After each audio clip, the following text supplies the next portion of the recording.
Rack and Fin Radio on 97.3 ESPN FM. Yeah, welcome back to Rack and Fin Radio with me, Tom P. 97.3 ESPN FM. Check us out on the web, 97.3ESPN.com. And tonight, 6 to 7 p.m., WPG 1450 AM, the Great Talk Radio. Now, there have been stripers caught. Egg Harbor River, Tuckahoe River. I'm hearing down in Delaware Bay, also along some of the flats. But we had a little warm spell coming this weekend. Going to get cold again Wednesday through Thursday. I told Captain David of Seeking Bay Sports, I spoke to him, I sat next to him Thursday night at the New Jersey State Marine Fisheries Council meeting down the road here, up the road here, rather, in Galloway. Tom P., there's still ice flows out of Seeking Creek. Listen, if you're along the Jersey coast, the hot spot right now, water temperature is up there in the 40s, maybe even the 50s. Oyster Creek. Yeah, right, the Oyster Creek power plant, the outflow there off Route 9. It borders, Forked River, Waretown area in there. It is a hot spot. Not only stripers, from what I understand, over the years, sea trout have been caught in there. This time of year, even some bluefish. It's a great spot for winter flounder. Here with an update right now is Dan Tholen, Lacey Marine, there on Route 9. The man is otherwise known as Kayak Dan. The man fishes everywhere and anywhere. Barnegat Bay, all the inflows, the outflows. Dan, how you doing? How you doing, Tom? Thanks for having me. You're welcome, Dan. Listen, this fishery is unique in that you have the warm water outflow from the power plant is indeed a potpourri, a cornucopia. There's a lot of stuff to be caught down there. Dan, critical, Dan. What is the water temperature as we speak? Well, Tom, I was down there this morning fishing, and it was 46 degrees. So it's been up to 51. Okay, so 40 compared to everything else, which is, what, Dan, 34 to 40? Yeah. So we have warm, actually, not today warm, but we have more conducive temperatures into the striped bass feeding. Dan, right now down in that outflow, you have the access on the Route 9 bridge northbound. Also on, I understand, is it one side, Dan, or both sides? You can fish a little bit on the Waretown side, and then you can walk down, the Lacey side. But, you just got to be careful. Don't make a mess, and you should be good to go. Fish the whole, the whole bank. Dan, that you said that, it's what you said, don't make a mess, sticks in my craw. There's some early season trout fishing earlier this week. I have to get out on the streams. And Dan, I'm a bait guy. I do my flies and lures and whatever. I picked up, I don't know where, maybe they were left over from last year. I picked up probably half a dozen worm containers and 4 or 5 beer cans. I mean, the fishermen, men and women, can be their own worst enemies, can they not?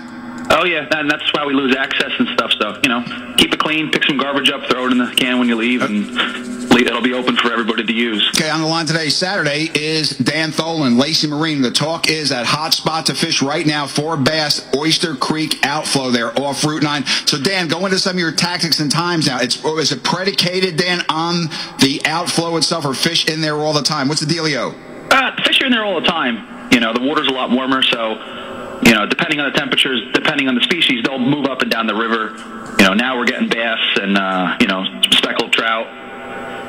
And once it warms up a little bit more, you'll pick up some bluefish. And we got redfish in there last year and some, nice puppy. Whoa. You got reds in there? Yeah, we got redfish. Get the hell out of here. Yeah. I heard of some being caught off the surf. Actually, more than a few being caught off the surf. But they were up in there this time of year? Yeah, we had some. I didn't get any, but the guys I kayak fish with, my buddy Bob, he had a nice redfish. I think it was about 20 inches. We had a couple of, reports of a bunch, so. Well, Dan, I saw some photos. I mean, legit. I know some of the guys going down there, especially with the speckled trout. Now, for us, that's a game from Ocean City south to Hereford Inlet, late September to about the first week in November. The biggest I've caught, and I've seen, the biggest I caught is probably 4.5, maybe 5. I've seen them up to 6. I saw one, Dan, last year. Legit, Dan Tholen, every bit of 9 to maybe 10 pounds. You get some honkers in there, man. Yeah, they get big. My one buddy, he had a bigger one, and we didn't get to measure it because it flopped off his kayak before he could measure it and weigh it and stuff, but it was pushing probably 6 or 7 pounds. Well, now, Dan, let's concentrate on the stripers. Modus operandi, Tholen. Are you plugging? Are you bucktailing? Soft plastics? All 3? Go. Well, everything works. I'm a bait guy, or a plastic guy, so I like throwing, bubblegum zooms or white zooms and, pink finesse and stuff on little jig heads. Mm-hmm. But bloodworms work real well. Right now we'll be selling, tons of bloodworms once it gets, a little warmer down there. But everything works. Plugs work, X-wraps, Missouri crystal minnows, SP minnows. Everything works. You know, they're on the feed. The water's a little warmer, and they're moving on the flat. So we're hungry. Dan, speaking of the forage, what is in there right now? Besides naturally Achilles, minis down here in South Jersey parlance. Besides the minis, what do you have in there? There's grass shrimp. There's spearing. We get mullet in there. Everything, bunker, peanut bunker, adult bunker. Not now, but, you know, once it gets warm up, everything kind of moves in there. Everything goes there first, it seems like. Okay, join us on the line today, Dan Tholen, Lacey Marine. We're talking the hot bite, the hot striper bite going on right now, actually warm. It's going to get hotter, hopefully, through this weekend. They're at the Oyster Creek outflow on Route 9. Dan, a night bite, first light bite, all-day bite, or dusk bite? I mean, I've seen guys. I went by there the other night. I was at a meeting somewhere. It was 11:30 at night. Dan, there were 3 or 4 trucks parked, you know, on the northbound side there by that fence. Yeah. There's one guy on the bridge. I saw a light way east out there, like a little pin light. So there must be something going on after dark, is it not? Oh, yeah. The night bite's the best bite down there, you know. If you can get to the mouth of the river on a boat or a kayak, or, you know, you're going to get some big fish, and that's kind of where the bigger ones hang out at night, the bigger tide runner, weak fish, and the bass.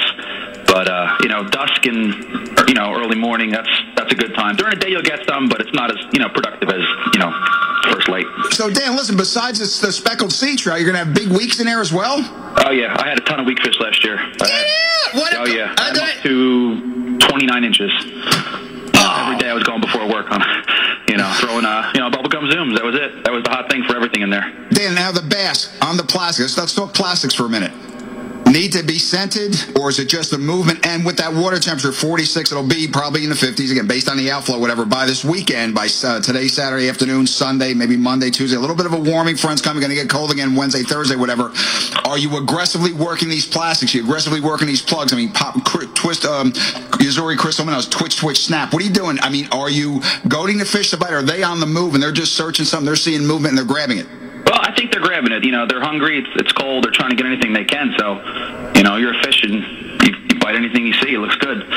So, I mean, today I worked them real slow because the water's a little colder, but there's been days where I've done, you know, real fast retrieve, twitching, constantly jigging, and every retrieve caught, you know, fish. So you just got to find out what they like. Dan, on the plastics, in this water that's not really conducive to scent dispersal, but I know guys that swear by the BioEdge, guys that swear by the Gulp spray. I use it all.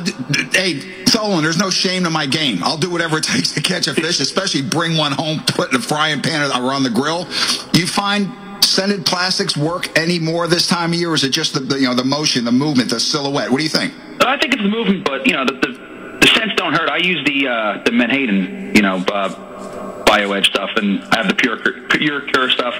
But it's all about I think the profile and what it's doing in the water to make some. It's like a reaction strike kind of, I think. Mm-hmm. Dan, is there a rhyme or reason, timing, for lack of a better term, to this outflow? I mean, when the water's coming out of that warm water, is there a rush of fishing activity? I mean, the fish go, oh man, let's eat. Or is it an outflow, and then, okay, the water's coming out, you have to give it an hour or 2 hours for disperse? What's the dealio? Well, it's definitely, you need the outgoing. You'll catch fish at, you know, slack and the incoming and stuff, but the water's kind of always moving there because it's coming in from the Forked River, the South Branch, and it's going to the power plant and coming back out warmer. But the outgoing is much more productive because, you know, when we have colder temps like this, like today was a little bit of a slack tide, so it was like 46. But if that water was pumping on an outgoing, it might have been up to 48, 49 because that water warmer's coming up faster down the creek, you know? Oh, right. Join us on the line, Dan Tholen, again from Lacey Marine. Hot bite at the Oyster Creek Power Plant. Again, fish being caught up in the Tuckahoe and in the Egg Harbor River. Also heard of some in the Middle River, but I think those were white perch. And again, the water's getting, there's some bass around Delaware Bay. Some of those flats now warming up a little bit, get that direct sunlight. Supposedly there's a popper bite happening on and off. But right now, bet on Oyster Creek, the outflow there on Route 9. Dan, dropping in a kayak, or if you want to, some people still use canoes, I guess. Where can you put it right there by the side of the road, off the bridge, or is there a specific, how do you say it, unofficial, recognized launch area? What do you got? Oh, yeah, if you go into Waretown, if you turn right next to the power plant, there's a Bay Parkway. There's a traffic light there. If you go down that road and bear left on Dock where it curves, there's a brand new park they opened up a couple years ago.